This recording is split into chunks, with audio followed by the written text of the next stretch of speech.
Welcome to your deep dive today. We Yeah. are going to be cracking open some Robert Greene, Oh, nice. but not like, 48 Laws of Power or Art of Seduction. Yeah. This is something a little different. This is some excerpts from a PDF he released Yeah. called Hidden Powers, and it was like a pre-order bonus for his book Mastery. Interesting. So this deep dive is kind of a cool behind-the-scenes look at Greene's process for writing that book, Right. which itself is all about achieving mastery in any field. Right. Yeah. But the really intriguing thing is that Greene was like experimenting on himself while he was writing this book. Yeah. He was pushing himself to the limits mentally and physically to see what he could uncover. Yeah. It's like he's a scientist in his own lab, Exactly. using himself as the subject, Yeah. which I find really Yeah. fascinating. So before we dive into that, though, Sure. I'm curious, what was the sort of like the core idea or the spark Yeah. that led Greene to write Mastery in the first place? Well, he spent years studying all these powerful figures, right? From Napoleon to Darwin. And he started to see a pattern that it wasn't just about like innate genius Okay. that they were born with. He noticed this recurring pattern of first this like intense fascination with a subject, Right. almost like an obsession with learning about it. Mm-hmm. And then they would experience this rapid skill development where they would just like snowball and get better and better. Yeah. And ultimately that would lead them to this high level intuition. Because like they're not just talented. Yeah. They're like hyper-focused. Exactly. And they're channeling that talent in a very specific way. Yeah, so it's not just about being born different, but like how you cultivate what you're naturally drawn to. Exactly. Greene calls these deep interests primal inclinations. Okay. He says, think back to your childhood. Like, what totally absorbed you? Oh, that's interesting. What were you just like obsessed with? Yeah. Because those could be clues to your own primal inclinations. Okay. And masters, he argues, they never lose that childlike curiosity. Right. It's what fuels their focus, their drive to keep learning and growing. That makes sense. I can see that like the kid who spends hours building with Legos, maybe they become an architect or an engineer. You know, that spark was there early on. It's like that early obsession lays the foundation. Yeah. But how does this tie into Greene pushing himself while writing Mastery? Was he like building mental Legos or something? Not quite mental Legos, but he was definitely building mental muscle. Okay. You know, writing a book like Mastery is incredibly mentally demanding. Right. And Greene, he was worried about burnout.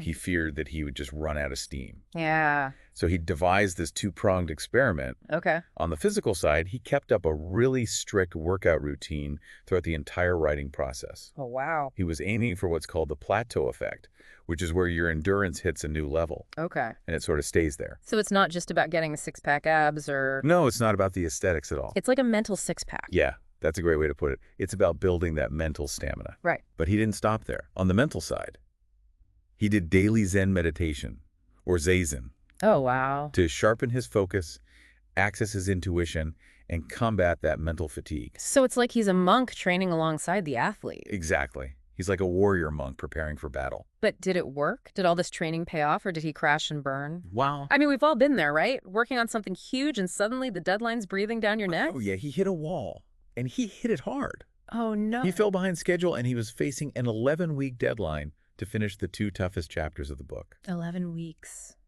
That's intense. It's a crazy deadline. Yeah. But here's where it gets really interesting. Instead of panicking, he got this sudden burst of energy, What? like a second wind. Really? Insight started flowing. The writing almost felt automatic. That's wild. So it's like the pressure cooked up some hidden creativity? Exactly. Yeah. It's like he tapped into a deeper well of energy and focus that he didn't know he had. Wow. That's amazing. He even noticed things seeming to work out in his favor, almost like some force was helping him along. Like he got sick after the deadline was met. Huh. As if his body knew he had to push through and then could finally rest. Yeah, it's really strange. Mm-hmm. He concluded that this was a deeper level of willpower that was activated by the intensity of the situation. So he's saying that by choosing discomfort, we actually unlock more power. Yeah, it sounds counterintuitive, right? Yeah, because we're wired to avoid danger, to seek comfort. Right. We're programmed for self-preservation. Yeah. But Greene's suggesting that if we always play it safe, we never really grow. Oh, that's interesting. He's not talking about reckless risk-taking, Right. but about consciously choosing the path that stretches us. Yeah, even if it feels uncomfortable, because that's where real growth happens. I see what you mean. It's like that saying, smooth seas never made a skilled sailor. Exactly. Yeah. We learn the most when we're facing headwinds, figuring out how to navigate the rough waters. But if we're always looking for the easy path, we're not really challenging ourselves to grow. And that's where that fear-driven path can lead to stagnation. Right. We might even start blaming external factors for our lack of progress Yeah. instead of recognizing that we have the power to choose a different path. It's easy to get stuck in that victim mentality, Oh, yeah. thinking, oh, I would pursue my dreams, and then fill in the blank with a list of excuses. Yeah, but Green's experience suggests that we have more agency than we realize. Our choices matter. Even small choices made consistently over time can create a powerful upward spiral. So where do we start? If someone's listening to this feeling inspired but also a bit overwhelmed, what's a good first step to put this into action? I'd say start by identifying one area where you're feeling stuck or complacent. Oh, okay. Then ask yourself, what's one small challenge I can embrace in this area? Something that feels slightly uncomfortable but not paralyzing. So it could be anything from finally starting that meditation practice Yeah. to taking on a project at work that stretches your skills, Exactly. or even having a tough conversation you've been putting off. The point is to break the pattern of comfort seeking, Right. to disrupt the status quo. Inject a little healthy discomfort into your life and see what happens. You might surprise yourself with what you discover on the other side. Maybe you find hidden resilience you didn't know you had. Maybe a burst of creativity. Yeah, or maybe just the satisfaction of knowing you pushed past a self-imposed limit. This deep dive has been a great reminder that mastery isn't a destination, it's a journey. And like any good journey, it has its ups and downs, its moments of smooth sailing, and its storms. Yeah. It's about embracing the whole experience, challenges and all. So as you go about your day, remember Green's words about that self-fulfilling dynamic. Ask yourself, where am I getting too comfortable? And what's one small challenge I can embrace today? Choose wisely, and until next time, keep diving deep. So he's saying by choosing discomfort, we unlock more power. That's a bit counterintuitive, isn't it? It is. Yeah, I mean, our brains are kind of wired to, avoid danger or seek comfort. Right. It's like self-preservation. Exactly. Yeah. But Green's point is, if we're always playing it safe, always staying in our comfort zone, Yeah. we never really grow.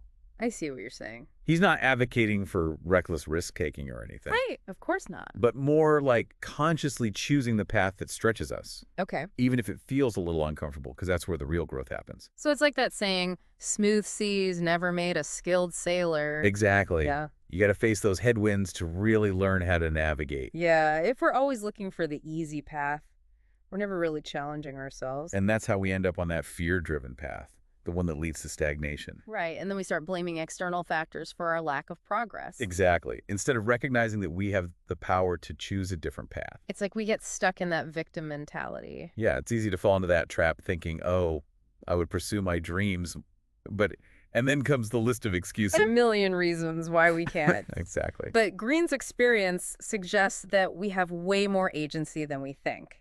Our choices matter, even the small ones. The ones we make day after day, those can create a powerful upward spiral. Okay, so it's not just about making one big leap. No, it's about those consistent small steps in the right direction. So where do we even begin? If someone's listening to this and they're like, yeah, this is inspiring, but I'm also kind of overwhelmed. Yeah. What's a good first step to actually put this into action? I would say start by identifying one area in your life where you're feeling stuck or complacent. Okay. Just one. Okay. And then ask yourself, what's one small challenge I can embrace in this area? Something that feels a little bit uncomfortable, but not totally paralyzing. So it could be like finally starting a meditation practice or taking on a new project at work that stretches your skills. Exactly. Or even having that tough conversation you've been putting off.